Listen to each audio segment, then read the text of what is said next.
సురేష్ చెప్పండి, ఏమైనా ఇంప్రూవ్మెంట్ ఉందా? లేదు డాక్టర్, 4 రోజులుగా అప్లోడింగ్ అవుతుంది కానీ డౌన్లోడింగ్ అవ్వట్లేదు. అవునా? లాస్ట్ టైం నేను ఇచ్చిన టాబ్లెట్స్కి లూజ్ మోషన్స్ అయ్యి ఉండాలి. వాడాను కానీ ఏ ప్రయోజనం లేదు. ఓ సరే, ఓ పని చేయండి, మీ ఫోన్ తీయండి. యూట్యూబ్లో బార్బెల్ పిచ్ మీటింగ్స్ అని ఒక ఛానల్ ఉంటుంది, అది ఓపెన్ చేసి చూడండి. బార్బెల్లా?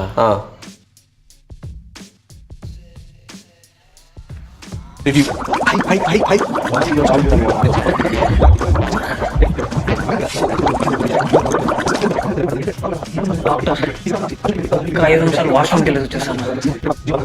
Few moments later. ఏంటి సురేష్, పని అయిందా? డాక్టర్ బాగా పని. మరేమనుకున్నావు, బార్బెల్ మహిమ. ఒక్క నిమిషం మళ్ళీ వచ్చేస్తాను. బార్బెల్ ఓవర్ డోస్ అయినట్టుంది.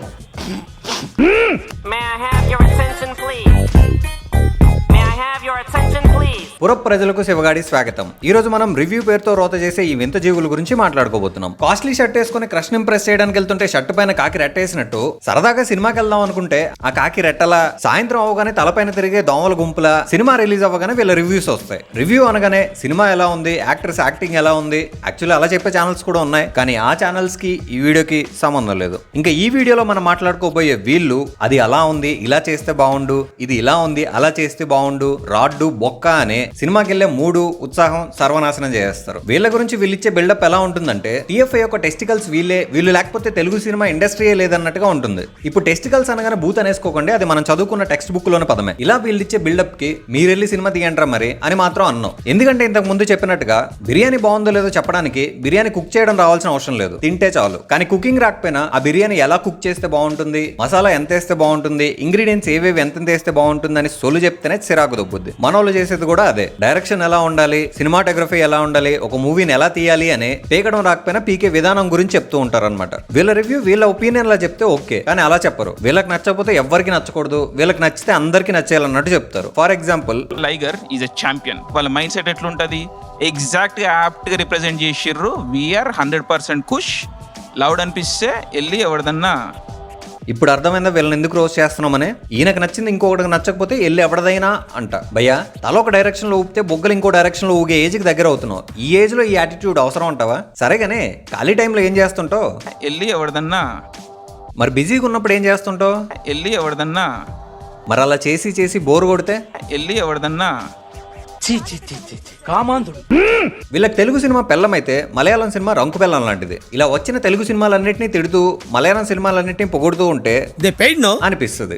ఇప్పుడు ఈ కొబ్బరి నూనె వంటకాలు నచ్చాయని అందరికి నచ్చాలని రూల్ లేదు కదా. వీళ్ళని సాటిస్ఫై చేయాలంటే తెలుగు మలయాళం కలిసిపోవాలి, లేదా మంచి స్టార్ ని పెట్టి హిట్ సినిమా తీయడం మానేసి పార్న్ స్టార్ ని పెట్టి బిట్టి సినిమా తీయాలి. ఒకటి భయ్యా, నాకు బిర్యానీలో రైతా కలుపుకొని తినడం ఇష్టం, మా రాంబాబు గారికి సాల్నా కలుపుకొని తినడం ఇష్టం. అలానే నీకు పెరుగన్నంలో పెప్సీ కలుపుకొని తినడం ఇష్టమేమో, ఎవరు తెలుసు, ఎవరి టేస్ట్ ఆడుకుంటది కదా. ఇంకా ఈ పర్టికులర్ జీవి యొక్క రివ్యూస్ అర్థం చేసుకోవడం కన్నా కజకిస్తాన్ న్యూస్ ని సబ్ టైటిల్స్ లేకుండా అర్థం చేసుకోవడం ఈజీ. నమ్మట్లేదా? చూడండి.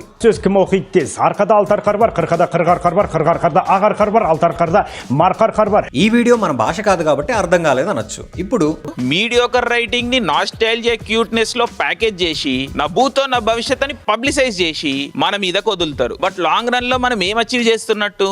ఈయన మాట్లాడుతున్న తెలుగే అయినా ఈయన వీడియో కన్నా ముందు వీడియో అర్థం చేసుకోవడం ఈజీ అనిపిస్తుంది కదా. అదే మనోడి స్పెషాలిటీ. బట్ ఆ మూవీ గురించి చెప్పాలి అంటే ఇది నోలన్ బెస్ట్ వర్క్ అయితే కాదు. 13 కేటగిరీస్ లో ఆస్కార్ కి నామినేట్ అయ్యి బెస్ట్ సినిమా, బెస్ట్ డైరెక్షన్ తో పాటు 7 ఆస్కార్స్ గెలుచుకున్న సినిమా నీకు నచ్చలేదు. ఓకే, అది నీ ఒపీనియన్, చాలా మందికి కూడా నచ్చలేదు, కానీ అక్కడతో ఆపేస్తే పర్లేదు. కానీ అన్న ఏ కేటగిరీస్ లో ఆ సినిమా నచ్చలేదు అన్నాడో వాటన్నిటికీ ఆస్కార్ వచ్చిందనమాట.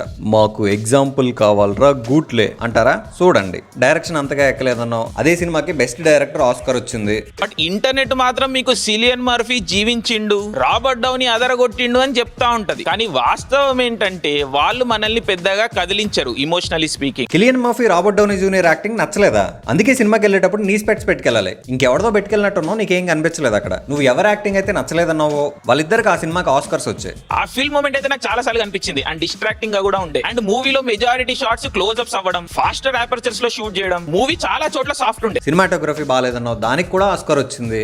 లుడ్విగ్ గోరాన్సన్ నాకు అంతగా ఎక్కలేదు. ఫస్ట్ టైం క్లాసికల్ ఇన్స్ట్రుమెంట్స్ తో వెళ్ళిండు. మోస్ట్లీ. కానీ ఆ హై, ఆ టెన్షన్ బిల్డింగ్, ఆ impact, pay off miss. Background score బాగాలేదన్నావు, దానికి కూడా ఆస్కార్ వచ్చింది.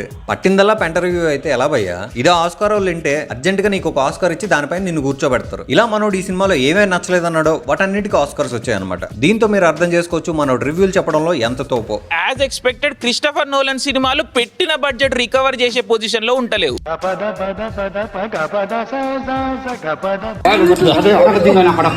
కొరికేస్తా, రక్తం తగ్గేస్తా, వచ్చినప్పటి నుంచి ఓరక్షణగా ఉండదా, పెరికేస్తా గుత్తే.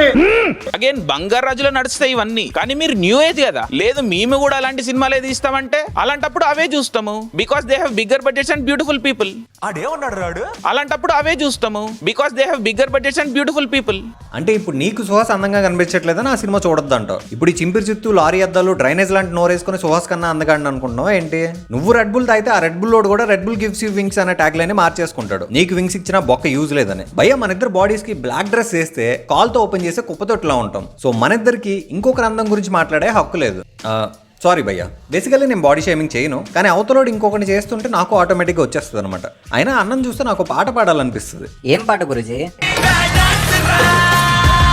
ఈ లిరిక్ ని తెలుగులో పాడాలనిపిస్తుంది. చిచ్చి అన్న ఇలా అన్నిటికీ చెత్త రివ్యూలు ఇస్తూ సినిమా బాగుండాలి అంటాడు.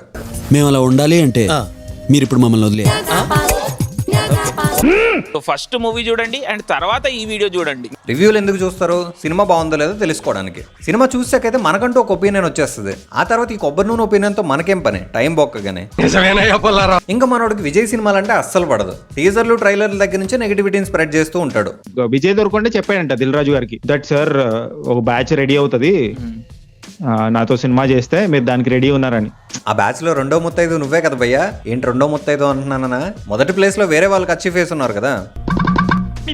మిడిల్ క్లాస్ లైఫ్ అంటే అసలు మిడిల్ క్లాస్ వాళ్ళకే ఇష్టం ఉండదు. మిడిల్ క్లాస్ వాళ్ళకి బతికే కంపు కష్టాలతో నిండి ఉంటది. మళ్ళీ అదేమన్నా జెన్యూన్ గా రిప్రజెంట్ చేస్తారంటే అది లేదు. స్టీల్ గ్లాసులు, కూలర్లు, మాసిపోయిన గోడలు. అంటే ఏంటి ఇప్పుడు మిడిల్ క్లాస్ అంటే బంగారం గ్లాసులు, వెండి పల్లెలు, సెంట్రల్ ఏసీలు, ఇలా తినడానికి గంజి లేకపోయినా తిరగడానికి బెంజ్ కావాలంటావు అంతేనా? ఇంకా పెళ్లి గురించి మనోడుకున్న ఒపీనియన్ ఏంటంటే, దీనికోసం ఒకరితోనే ఒకడు కొట్టుకజావకుండా, ఒకడు పోయిన తర్వాత మళ్ళా ఆ ఆస్తి కోసం కొట్టుకజావకుండా కుదుర్చుకున్న సోషో ఎకనామిక్ కాంప్రమైజే పెళ్లి వ్యవస్థ. It is purely political. మళ్ళీ దాన్ని జస్టిఫై చేసుకోనికి విలువలు అది ఇది అని ప్రాపగెండా. భయ్య ఇలాంటివి చెప్తే నేను ఇయ్యకపోవచ్చు, ఇంకెవరైనా ఊసే అవకాశం ఉంది.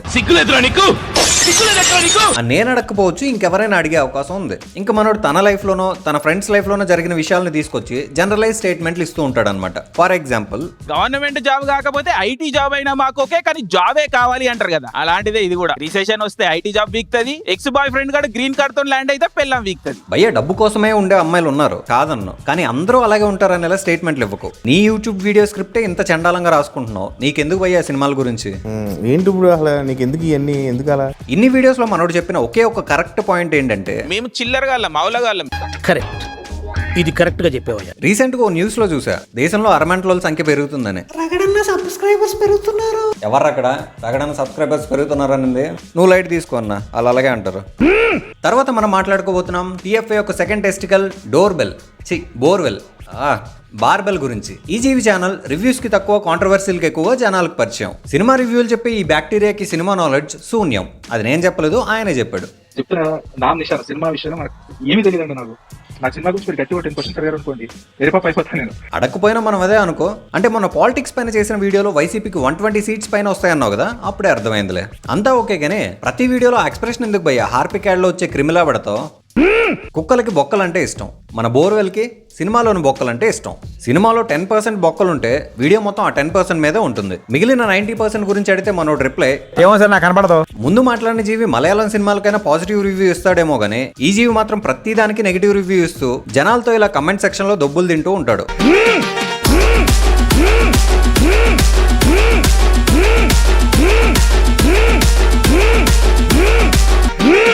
ఇప్పుడు మీ మస్తిష్కంలోకి వచ్చే మొదటి ప్రశ్న, ఇన్ని దొబ్బులు తిన్నా మనం నెగిటివ్ ప్యాటర్న్ మారలేదెందుకు అనే కదా. ఎందుకంటే మోర్ నెగిటివిటీ ఉంటే మోర్ దొబ్బులు ఉంటే మోర్ వ్యూస్ ఉంటే మోర్ పైసలు. సినిమాలకి మనోడికి ఉండే సంబంధం స్పోర్ట్స్ బైక్ కి స్ట్రీట్ డాగ్ కి ఉండే సంబంధం లాంటిది. ఇక్కడ స్ట్రీట్ డాగ్ ఎవరు గురుజీ? ఏమో, సినిమా అయితే స్పోర్ట్స్ బైక్. ఓహో, వీళ్ళ రివ్యూస్ లో పాజిటివ్ రివ్యూ ఎతకడం 30 కిలో మిక్చర్ లో జీడిపప్పు ఎతకడం లాంటిది. Very rare. మలయాళం సినిమాలు 2 వచ్చినాయి రీసెంట్గా, మీ అందరికి తెలుసు, మంజుమల్ బాయ్స్ ఇంకా ప్రేమలు అని.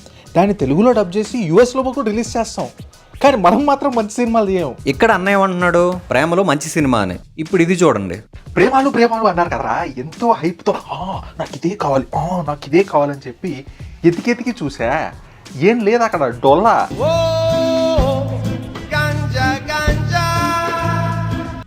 ఓకే సెకండ్ అండి, సాంగ్స్ బాగున్నాయండి, సినిమా అలా కలిపేశారు, చాలా this is how it should be అన్నట్టుంది. సాంగ్స్ అంత క్యాచీగా లేవు. ఇంకా సాంగ్ అంటే మా థియేటర్ మొత్తానికి సుస్సు బ్రేకర్. ఇది సాంగ్ వచ్చింది ఓకే, 10 మంది సుస్సుకి వెళ్ళి వస్తారు. సాంగ్స్ అంత క్యాచీగా లేవు. సాంగ్ అంటే మా థియేటర్ మొత్తానికి సుస్సు బ్రేకర్. సాంగ్ మీ అంత కాకపోయినా నేను యూట్యూబ్ చేసేటప్పుడు ఫస్ట్ నేను ఎడిట్ చేసుకోవాలి, ప్రతి సీన్ ప్రతి షాట్ అనుకున్నాను. కుదరలేదు, నమ్మ ఎడిటర్కి ఇచ్చాను, వర్కౌట్ అవుతుంది. వీడియో రికార్డ్ చేసి మధ్యలో ముక్కలు కట్ చేసి అప్లోడ్ చేయడానికి సపరేట్గా ఎడిటర్ ఎందుకు భయ్యా? పోనీ ఆ ఎడిటింగ్ ఏమైనా సరిగ్గా ఉంటుందా అంటే, 2 ఎలక్షన్స్లో కేసీఆర్ ఎక్కడి వరకు వెళ్ళారు వైఎస్ఆర్సీపీ టైంలో. ఈ 2 సెకండ్స్ మిస్టేక్ ను కూడా కట్ చేసుకోలేనంత తోపు ఎడిటింగ్ అన్నమాట. సర్లే ఏంటి చెగోడి భయ్యా, ఎట్లుంది వీడియో? కళ్ళల్లో కారం కొట్టి నోట్ల పేపర్ గుక్కి కారం దోశ ఎట్లుందని అడిగితే ఎట్లుంటదో అట్లుంది. యాక్టింగ్ అంటే లేర్లు మేకప్ వేసుకొని అరిసేటాలు, తలకాయలు వగలు కొట్టుకోవడాలు, లేని రోగాల్ని అవిటితనాన్ని ఉలుముకొని వెక్కిరించడం కాదు యాక్టింగ్ అంటే. కథలోని భావాన్ని ప్రేక్షకుడి మనసులోకి చేర్చడమే నిజమైన యాక్టింగ్ అంటే. అంటే ఇప్పుడు విక్రమ్ది, నానా పాటేకర్ది, సూర్యది, విజయ్ది ఎవరిది యాక్టింగ్ కాదంటావు? చూస్తుంటే నీ పైన ఇంకో వీడియో చేయొచ్చు అనిపిస్తుంది.